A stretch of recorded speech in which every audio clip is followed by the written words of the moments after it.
This is Winning IR, a podcast exploring the diverse insights within the IR community. Join me, Mark Fasken, as I sit down with IROs and other IR stakeholders to discuss the winning strategies, tactics, and shifts in thinking that are redefining the profession.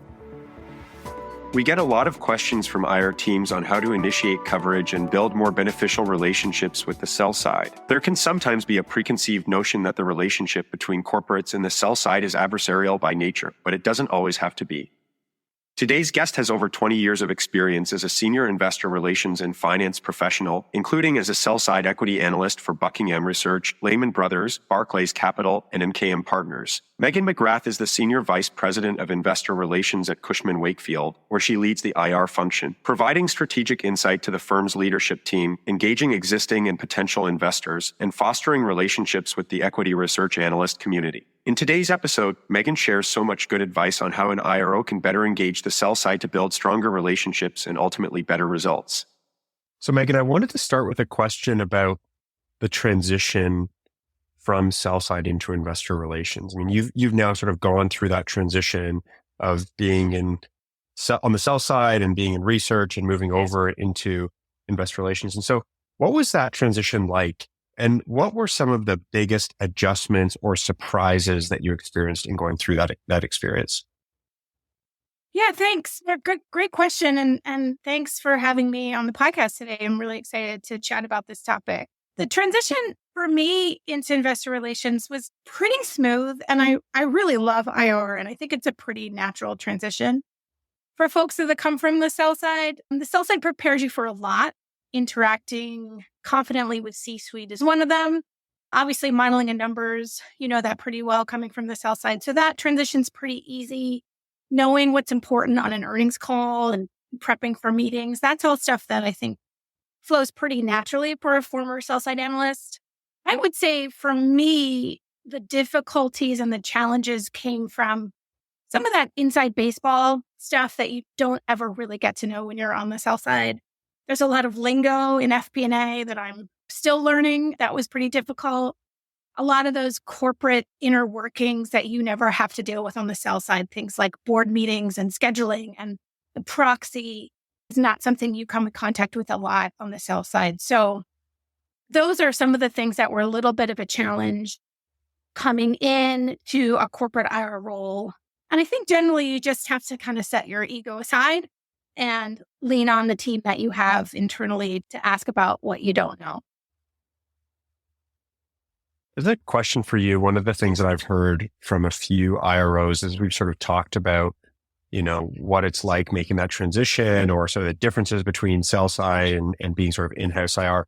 One thing that seems to surprise people is how cross-functional investor relations is. Have you found that as you've made the change? Yes. And I think it's a great part of being an IRO. And I was actually just interviewing someone for a junior IR role. And that's one of the things that I told them is one of the great things about being an IR.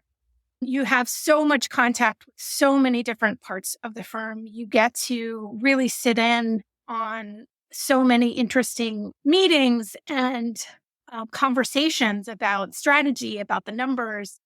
It does require that ability to be able to interact with people throughout all different parts of the firm and does require you to have really good listening skills. And sometimes as a sell-side analyst, I think we do have to transition because part of your job on the sell side is you're sort of paid to give your opinion and speak. And so you do have to make sure that you're taking the time to sit back and listen and really absorb what everyone at the firm is telling you and what that means for the messaging that you're trying to convey. But yeah, the great part, I think, and what I love about it is that you get that interaction with so many different pieces of the firm. And on a daily basis, you might talk to legal, FP&A, controllership, CFOs, the head of a business line. And that just requires you to be able to distill a lot of that information. But I think it's a great part of the job.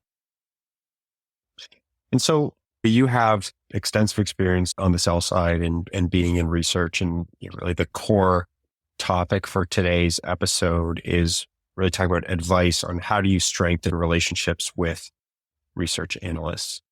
And so I wanted to start with some misconceptions. What are some of the misconceptions that you think IROs have about dealing with the sell side, and any recommendations that you have in terms of how IROs could better engage with the sell side, things that maybe you think they're not doing today. Sort of looking at it from the perspective of like, you were on that side, now you're an IR dealing with the sell side. What are some of those misconceptions?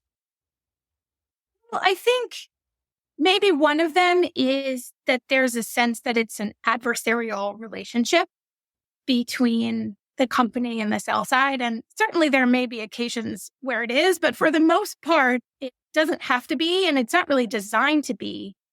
Most analysts out there aren't looking for that sort of gotcha moment. They want to stay on the right side of things. They just want to look good and do a good job and look smart to their clients. Doesn't mean you're always going to agree and that they're always going to have the same opinion you do, but it doesn't have to be an us versus them scenario. And there's a lot of room to work together with the analysts to get your story across and have them help you do that. And I think sometimes there's this misconception and misperception that it has to be by its nature adversarial. And I don't think that that's the case. So that would be the first thing I would say. Secondly, I would just say that I think sometimes we can think we're the only company out there. And we do have to remember that the analysts, even more so now than ever, cover a lot of companies and are pulled in a lot of different directions. So they have pretty limited time for your company and your stock unless you're, a mega cap and the most important stock in their coverage universe. But if you're not, which most of us aren't, you have to keep that in mind and try to figure out ways that you can help them cover your company the best and the most efficiently. And I guess the third thing I would say is there's probably some misconceptions about how the sell side works and the kind of machine that's behind it. So there's the analyst themselves, but there's also the associates, there's the sales force, there's the internal structure of a sell side and how they get paid and how they get compensated. And if you know that up front, I think that can all help in creating a good working relationship for you and the analyst and figure out how everything fits. Is it an II shop? Does that matter to the analyst? And what does that mean for your relationship with them and what kind of value they're getting from covering you? And I think you can ask those questions of the analyst. And I would tell people, don't be shy about asking them about their time, asking them about their relationships internally, how many associates they have, what's the working structure? Do they care about II? Does it matter in how they get compensated? I think everything that you can learn about how that analyst gets paid and what's important to them can help you figure out how they're going to best get value out of the relationship with you. That's a great point. And so as it relates to sort of what IROs can do better, I think that's a great one, sort of understanding like what are the motivations, what is the compensation structure, having those open conversations of like, how can I help you? Now, how can we make this a mutually beneficial relationship than just saying, hey, I need you to cover me and I need you to say good things about me, which obviously I don't think you're even allowed to do. Recommendations for what IROs could do that they're not doing today, like you mentioned. I mean, maybe it's being a little bit more proactive if you're not the number one company in their coverage universe. Yeah, I think that's definitely something. I think what I would say is a couple of things. When we talk about the machine involved in the sell side, one thing I think that people forget about is who is working with the analyst. So most of the time, they'll at least have one associate or junior person working with them, maybe multiple ones. Don't forget about them for a couple of reasons. One, they're probably the ones building the model. So if you have issues with how an analyst is modeling you, make sure that if you're having a conversation, try to make sure that your juniors are on the call because they're ultimately probably the one that's going to go back and implement anything you're talking about related to modeling. Secondly, they could be the one that take over coverage of your company one day. There's a lot of turnover on Wall Street. So it'd be rare for you to have the same analyst over, a 10-year period. So make sure that you're forging a relationship with the junior analysts to make sure they're as smart as they can be. And I think a lot of people forget about that. I always offer to spend some time with the junior analyst. If they're new, if they're coming up to speed, if the senior analyst is really busy, I always offer to spend some time on the phone and explain the model to them to make sure that they're up to speed. So I think that's a little bit of inside baseball that people might not think about, but that's an important thing to do. I think when I talked about the time constraints on them, one thing that I've offered to do is I think a lot of times folks talk with the analysts right away after earnings because we want to make sure that they're okay when they put the note out. But I always offer to spend some time with them in the, let's say, 2 weeks or so after earnings. Let's put 30 minutes on the call, better than the 10 minutes we might get with each other right after the earnings call. And when earnings are finished, right? So we're not all so engaged in the day-to-day earnings, but once their earnings period is over, whenever that is, offer to put a little time on their calendar to go over the model, the call. Were there any misconceptions about what was said? What kind of feedback have they been getting? And I think that's very much appreciated by the sell side folks that I deal with because they don't really have a breath during earnings season. So once it's over, I think they appreciate a little bit of feedback and a little bit of interaction. You could offer that time with or without the CFO. If you think there's some important modeling things to go over, you could even get your CFO to join that call. And then the other thing I would say is you do want to give them an excuse to publish about you. So maybe think about some non-traditional ways. I think we all think about NDRs as the only interaction or maybe coming to a conference, but are there any non-traditional ways to give them access to you? Maybe it's a lunch, maybe it's a conference call, a midday conference call that they can invite 20 of their best clients to. Maybe you have them come to the office for a day and they can meet someone that they don't normally interact with, if you're okay giving that person access to the sell side. So I think about it as you have a group of sell side analysts. You don't want them to just be publishing 4 times a year. So what are the interesting ways that you can give them an excuse to write something and hopefully something good? Those are great. Super helpful. Okay. And my next question is sort of related to this, which is, how has your sell side experience influenced how you engage with research analysts today? Yeah, I mean, I think if you think about it, one part of our job is very similar, which is both IROs and sell-siders are tasked with distilling complex information for an investor. We also have to, on the IR side, distill it for the sell-side audience. The job is really similar in that way. And you already kind of talk their language. And I think from the sell side, I came in talking that language and understanding how to take a lot of complex information, whether it's on a macro basis or whether it's very complex earning information, and distill it into an opinion. For us on the IRO side, it's distilling it into some key message points, but the same idea is there. So I think if you think of it that way, you can try to meet them in the middle. And again, make their job a little bit easier. What are the key points here? When you're talking to them, make sure you're getting those across. I always ask in an earnings prep session, I ask our CEO and our CFO and anyone else in the room, what do we want the headlines to be that the analysts write after this? And we talk about it. And we try to actually work those words in to our earnings script. So give them the headline, give them the takeaway. Don't assume that they're going to infer it from what you're giving them. And then we have some key takeaways, let's say top 3 takeaways. So when you get into those post-earnings calls, inevitably one of the analysts will say, what did I miss? Or what do you think the takeaways are? And they'll ask you that question. So have them written down in advance and distill that information for them. And I think that's a really great way to get your messaging points along. And I always jokingly say, I'm going to pay myself $1 if I can get that headline written in advance.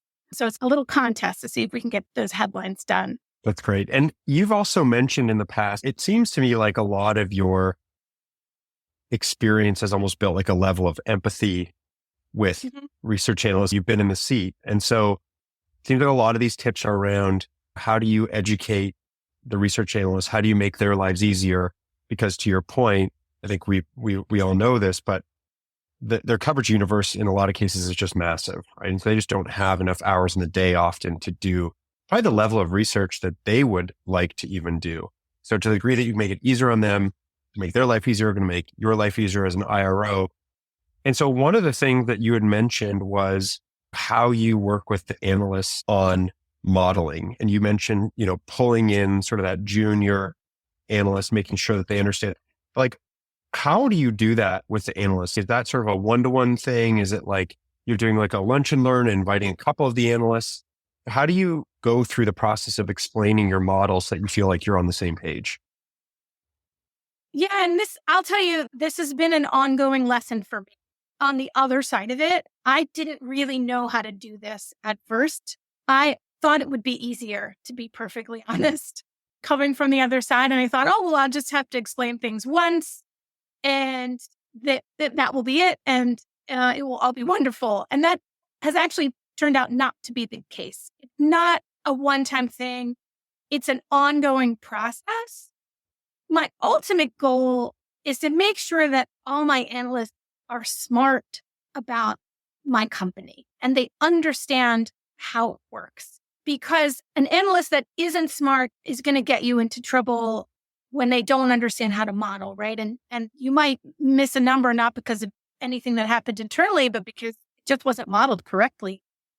And maybe something in the macro changed and people didn't really understand how that impacted your business. So you really do want your analysts to understand the business model and how it works. And I'll tell you a story.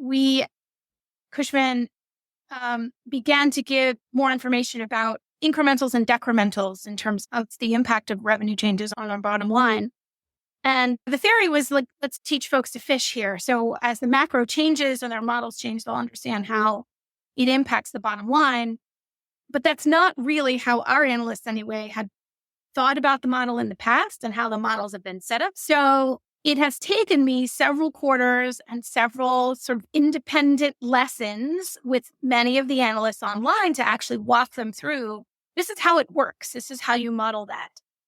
Here's an example of how you would model it given the information we've given publicly and to walk them through it. I thought it was going to work perfectly the first time we did, and it didn't. And I think the lesson here is that you really do have to pay attention to what they're understanding and what they aren't understanding about your model. And then when you realize, okay, well, everyone understands this piece of the model. Maybe they understand the top line, but nobody really understands how the bottom line's working or how gross margins work or something like that. And then get with your CFO and your team and say, okay, what's some color we can provide publicly if we need to on an earnings call, next earnings call maybe, or in a deck, to get them a little bit more information about where they need to model the business correctly and giving them the information that you want to give them. And at the end of the day, it might be a little painful in the near term to get them there.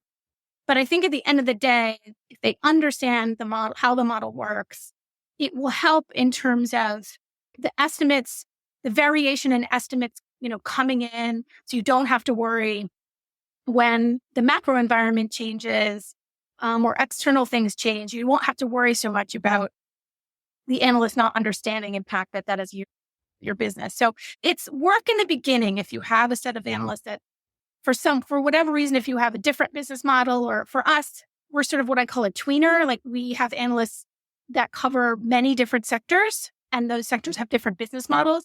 So it takes a little bit of work, but I think that there's a nice payoff if you put in the time. Absolutely. But all of that is sort of operating under the assumption that you have coverage, that you have a meaningful amount of coverage, which, as you've worked with all different sizes of companies. There are a lot of companies out there that really struggle to get the coverage. And so that sort of leads to our next question, which is any tips for a company who is trying to get the sell side to initiate coverage or sort of expand their universe of analysts? Yeah, it's tough. And as you said, when I was on the consulting side of things, I worked with companies, all different market caps and newly public, micro cap, all those different, and it is a challenge. And I would say a couple of things. I guess first I would say, and this maybe comes from management, so this is maybe a little bit of C-suite management, but don't get too obsessed with a name brand in sell-side research if you're smaller. You can get really good coverage from a smaller firm. And that's, in my opinion, better than just bad middling coverage from a big firm who might not understand your business model. So cast your net widely in terms of potential coverage and don't just go for the most famous, big Wall Street names. it's important to just get that coverage and coverage that cares and can provide value. The other thing I would say is baby steps. Start establishing relationships where you can. Maybe there's some industry conferences that you find out a lot of the analysts go to. Figure out if there's industry conferences where the analysts go and meet with the bigger cap companies in your space. Could you reach out and say, hey, we're going to be at this conference? And I don't mean analyst conferences. I mean perhaps like an industry conference in Vegas or something like that. A lot of times when I was a sell-side analyst, there were a couple that I went to a year. And I would bring investors to those conferences and meet with some of the bigger companies. So if you can figure out if there are any of those, you could reach out and say, hey, we're also going to be there. Would you like to tour our booths or would you like to meet? You could bring investors to see us. So again, making it very easy for them. And that's a kind of value that you can provide to the analyst. And so it might be a little bit of you providing more value up front than they provide to you. So the relationship might be a little imbalanced, but they will benefit from the knowledge that you can give them. And so you could also, for example, one of the things I said was doing a conference call with investors before. You could do that as well. You could say, look, I know you don't cover me, but I'd be happy to get my CFO on the phone with investors for 30 minutes. And I think we could provide you some interesting information about the industry. And then, of course, work in information about your company, but it might be providing more industry kind of information first, establishing that relationship, and then over time, convincing them to come up to speed. And I guess the last thing I would say is I would say the point again, don't forget those juniors, right? So if let's say you're in a smaller category of companies, it's not an II coverage category. Is this the kind of company that might be interesting for an up and comer, for an analyst? A lot of times on the sell side, you'll have an associate who's almost ready to pick up coverage, but they don't want to give them their own sector. They're waiting for a big sector to come up. And in the meantime, they might cover, 3 to 6 companies on their own as a jumping off point.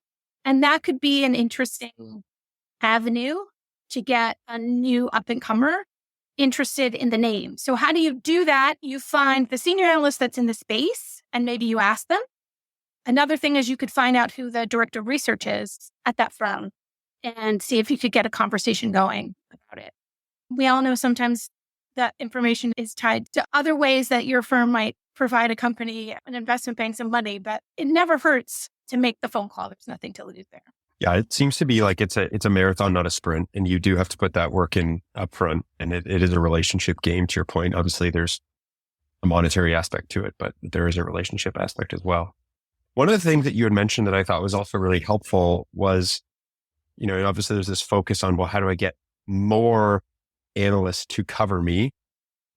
But the other way that you were looking at it was, well, how do I actually just get more coverage or more exposure from the analysts that I already have? So if I'm a small cap name, I've got 4 analysts. I'm going to keep working on getting to 5th and 6th and 7th, but how do we also work with the analysts that we already have? So what are some suggestions there? Yeah, we talked about this a little, giving them an excuse to publish. So what can that excuse be, right? So think about it that way. What kind of incremental access can I give them?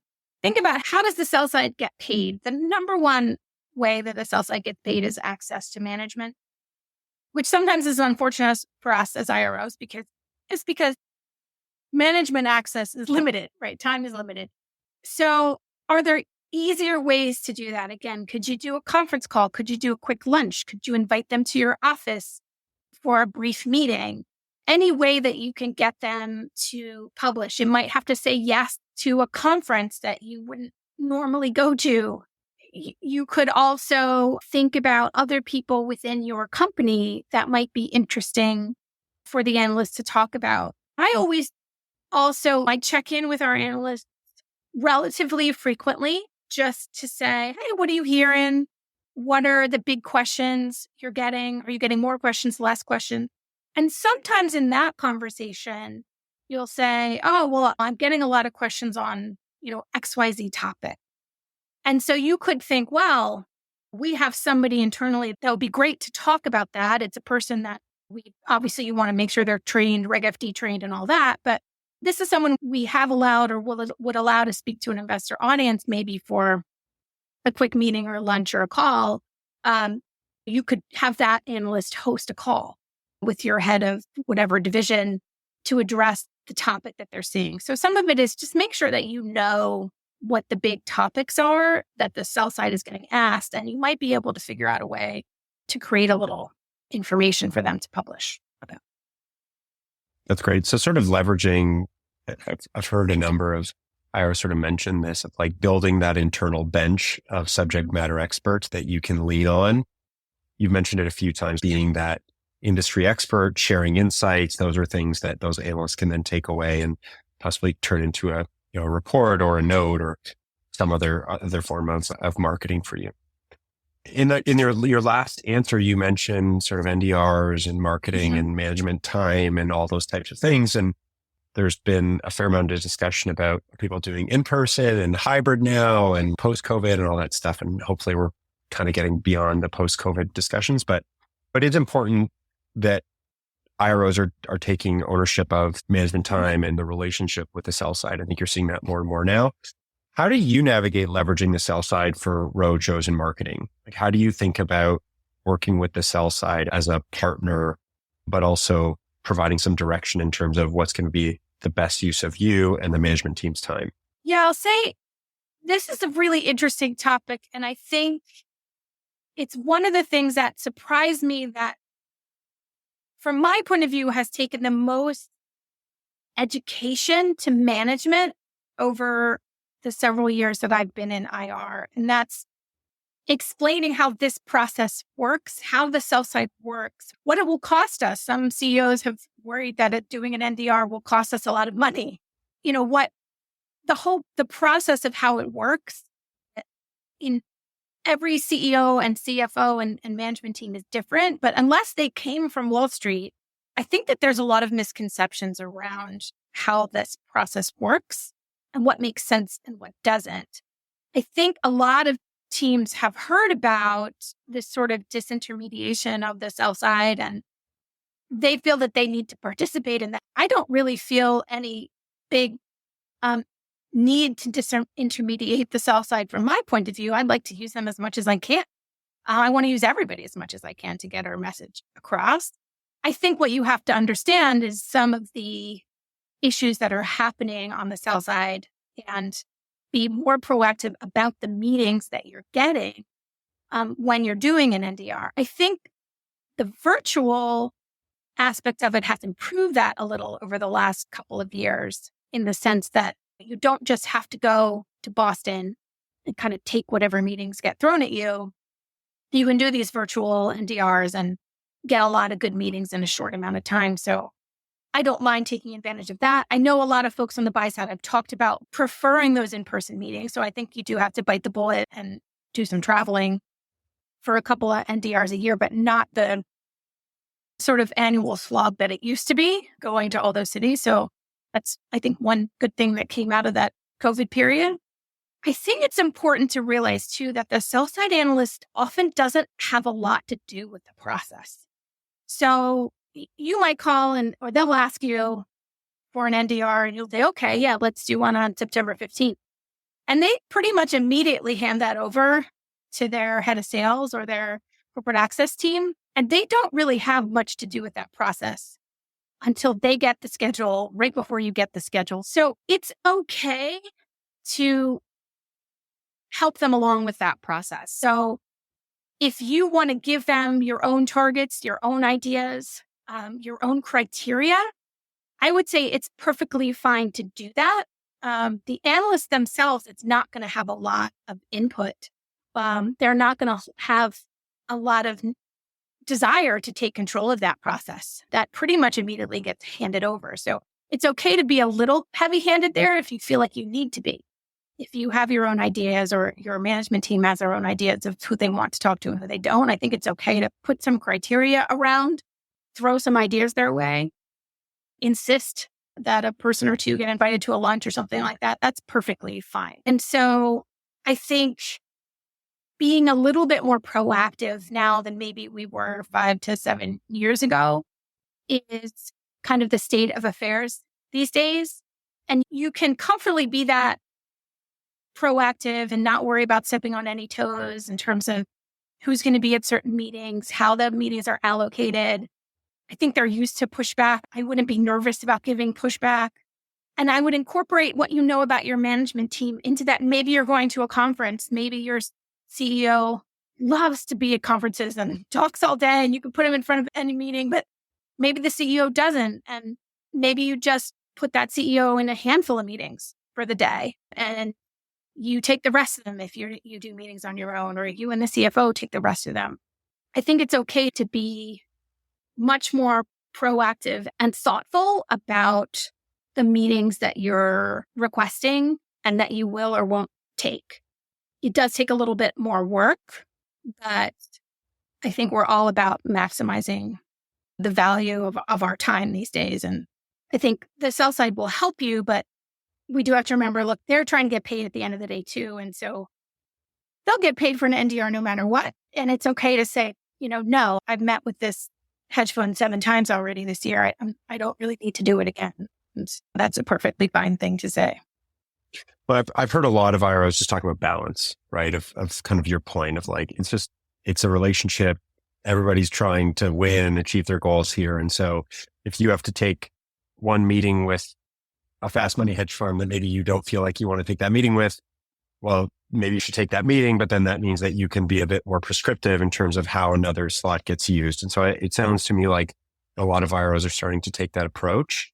You've mentioned sort of the management team, sort of their expectations, and you've provided some really great insights into sort of, how the sell side works. But, every management team has a different idea of what the sell side is and how it works and what they're supposed to do and how they're supposed to behave. So how do you manage expectations with management in terms of what they should expect from the sell side? What is normal and appropriate?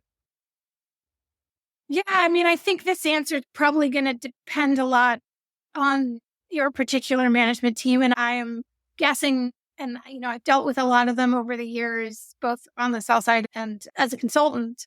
And they all have different expectations. So they all have different experience and exposure to the street. And some of that experience, maybe from previous employment, might not have been positive. So I think it's smart to level set and get a little bit of their knowledge and background and where their sort of biases might be coming from initially to figure out how to manage that expectation. So for example, we talked about it doesn't have to be adversarial before. If they're coming in with that thought about it being adversarial, you have to approach the meetings a little bit differently. Make sure that they understand who the analysts are and what that relationship has been, maybe historically with the company, or give them a little bit of background. Make sure you really understand where the analysts are and give them as much information as you can, the management team, before heading into any meeting about the historical relationship with that analyst, where they came from, what their background is, what their position of the company has been. I find that if you arm the management team with a lot of that information, it helps dispel maybe some initial thoughts about what the meeting is going to be like. That's on one side of things. There might be other management teams where they're maybe on the other end of the spectrum. And you might have to say, okay, let's not get too friendly here. So for a couple of reasons, one, make sure they know it's not personal. The analysts have a job to do. It's a business relationship. We're not always going to agree. It's their job to have an opinion. It's our job to give them the facts and our messaging and tell the story to the best of our ability. And that's all we can do. And sometimes those things will align perfectly and sometimes they won't. And it isn't personal. And you can't get really too invested in what any of the analysts have in terms of a rating. It's rare to have sort of a perma buy on any stock over a long period of time. So chances are you're going to get upgraded, you're going to get downgraded. That's what's going to happen.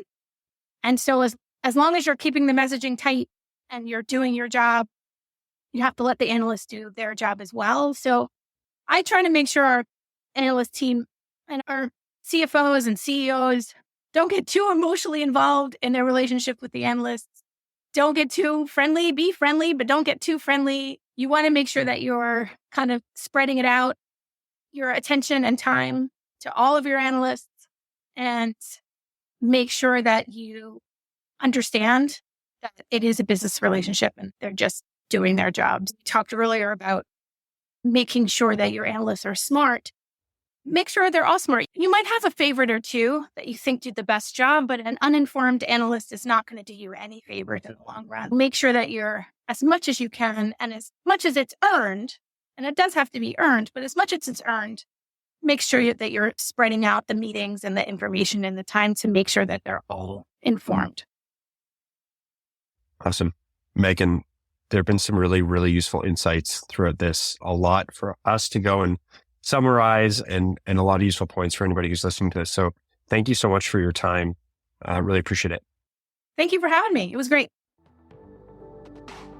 I hope you enjoyed today's episode of Winning IR. For more winning ideas, make sure to subscribe to this podcast. This podcast is brought to you by Irwin, a better way to manage investor relations. For more information, visit www.getirwin.com.